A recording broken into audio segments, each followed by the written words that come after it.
Hey guys, today I am going to give you guys a little sneak peek into my transcribing process. A lot of you have asked, so here we go. Let's see what we do.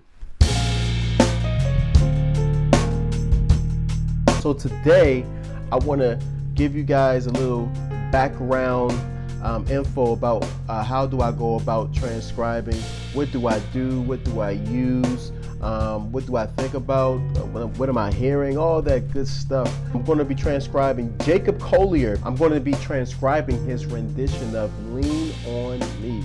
Very cool stuff in there. So let's get to it, let's listen to it, and let's go for it. All right, here we go. First thing, what do I use? So number one, I use a website called Sound Slice. Here is Sound Slice. Here is my account. I have an account. Now you could get a free account or you could get a purchase. You could purchase an account. It's not much. I believe it's $5. But basically through this, I'm able to go to YouTube, copy the link, and then place the video. And here's the video here. And then I'm able to play the video. Okay, and later on I'm going to show you why that's important, okay, because this is how I sync my videos with my notation. As far as notation device, I use another free software called MuseScore, MuseScore, okay, and this is where I do all my insert of notes. You can insert notes on SoundSlice and do it on SoundSlice, but I'm just so used to using MuseScore. But their notation software works great as well. So let's get into it. So I'm gonna go here to sync, and basically I'm going to kind of mark off measures, and I'm gonna tell you why I like to do that. So let's kind of listen to it and let's mark off the measures. Actually, I'm going to start a little bit before, and we're going to try to get a count.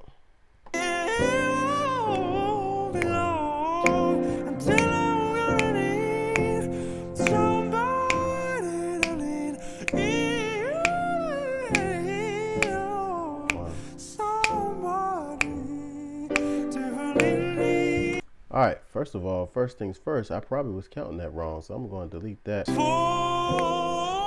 2, 3, 4, 1, 2.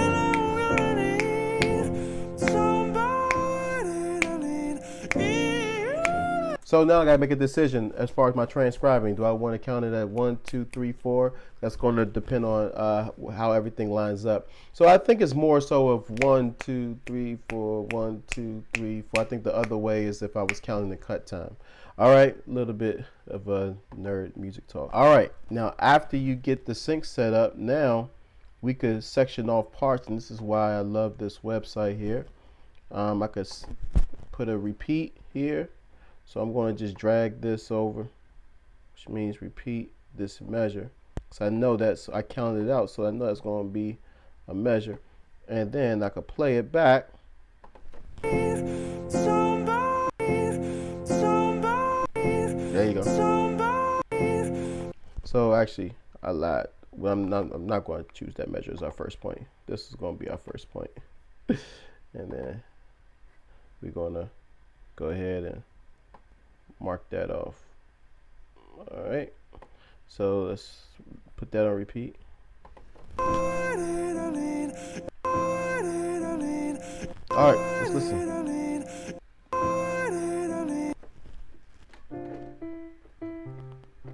So the first thing is I'm listening to him just using straight ear. I like to go to also my theory to kind of give me a starting place, so I know he's in F here.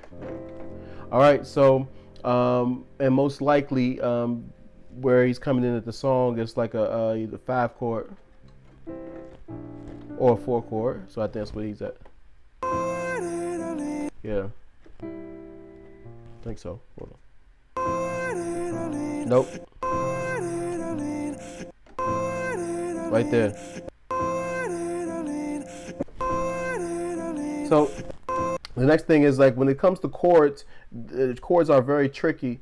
I could slow this down, but I'm not going to slow it down. I'm going to see if I could do it in real speed here. Basically, I'm just trying to listen for the low note and then also my highest note. So I think that's my lowest note. I think that's my highest note. Let me see. All right, and this is the reason why I do that. The lowest note, if I know it's my lowest note, everything lower than that don't exist. Shortens up the keyboard for me. My highest note, everything, I know there's nothing higher than that, don't exist. So now I'm just dealing with just this small section, and it kind of gives me a more better chance of finding out what it is. So let me see. All right. So now I'm gonna try chords that I know with that's based on the A with the F. So I'm gonna try A minor here. Just a regular voicing. A minor 7.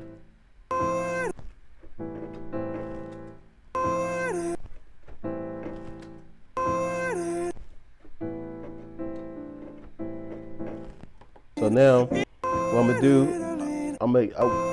cause there's 2 chords, so I wanna get that small section.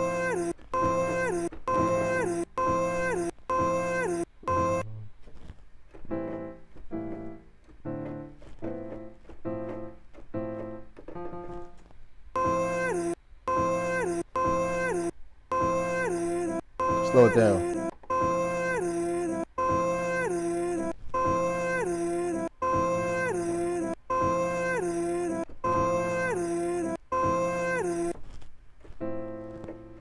I think that's it. I think it might be here. I am replaying it over and over and over again because I always say, don't cheat yourself.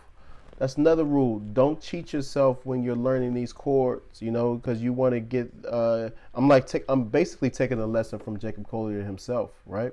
Without him being here. So I want that exact voicing because I do like that. It's a simple one, but I want that, you know. Maybe I already know it, maybe I don't, but I want to make sure I got every single note in there.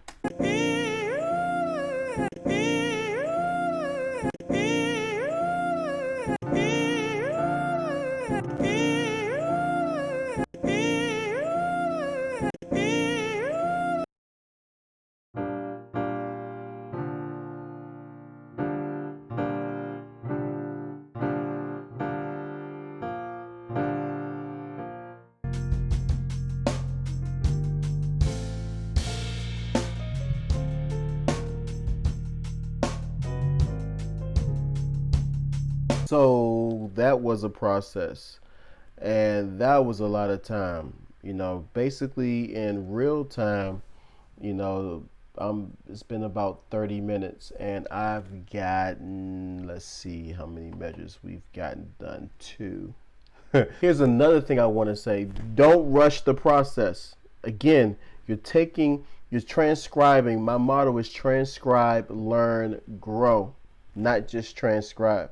The purpose of this is for you to learn. The purpose is for you to grow. And again, I'm talking about myself. That's the whole purpose of why I'm doing transcriptions. And so I can learn these voicings, learn if I'm learning a passage, or a scalier passage, or a lick. I'm not just transcribing it just to do it because that would be a waste of my time. But I'm learning it so I can put it into my own playing so I can pull it out. The next thing here, I go to open up the sheet music here, and now we notate that in. So let's count that. Let's see where things fall on. So it's 1, 2, 3, 4. 1, 2, 3, 4. So it seems like that first measure is 2 beats each.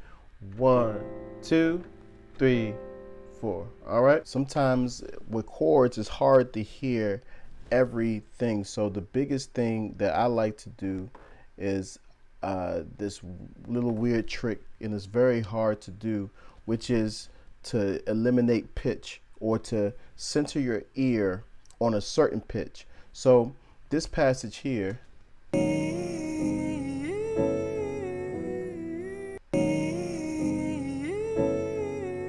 see that passage, I know the bass is here, and I know my right hand is so what I'm doing, when I'm listening back to it, I'm closing my eyes. You can open your eyes, whatever you want to do, but I'm trying to, if the pitch was like a tangible object, I'm trying to move that out the way and just center my ear on a specific pitch, something other than those other pitch. So it takes a lot of focus. So let's play it.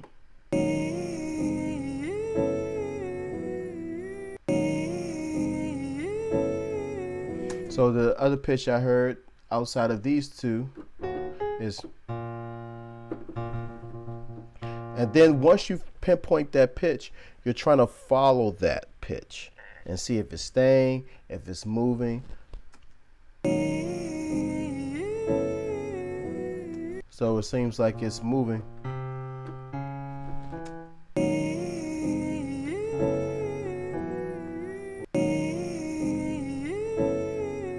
Yeah, so now I have a better idea.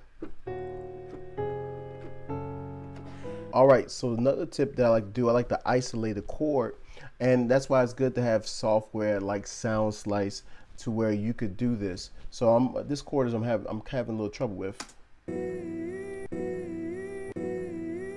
So what helps me out, one thing is to slow it down, and then another thing is like using that resonance or that that carryover of the pitches kind of help me to hear that.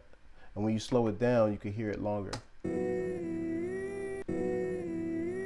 And then I'm using that same trick I mentioned earlier about centering my ears on a specific pitch. I know that one. I know those. So now I'm trying to see if I hear any others.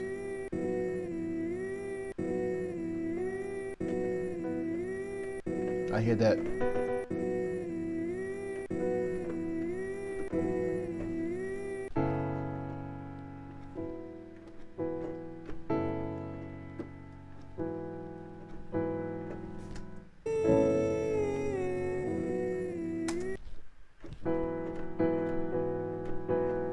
Is that note in there?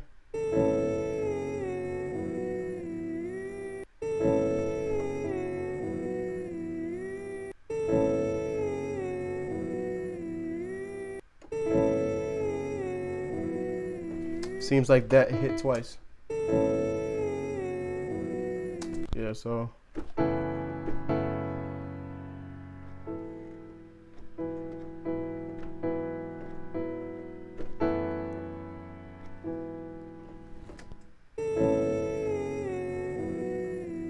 We're gonna go with that. So let's notate that. That was kind of tricky.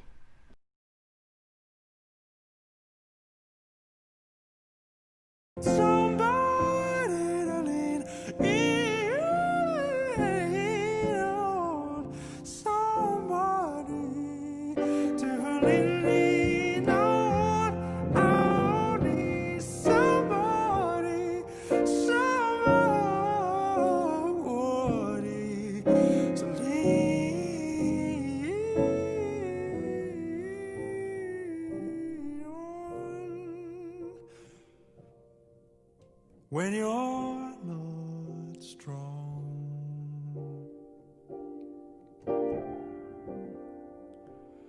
I will be your friend.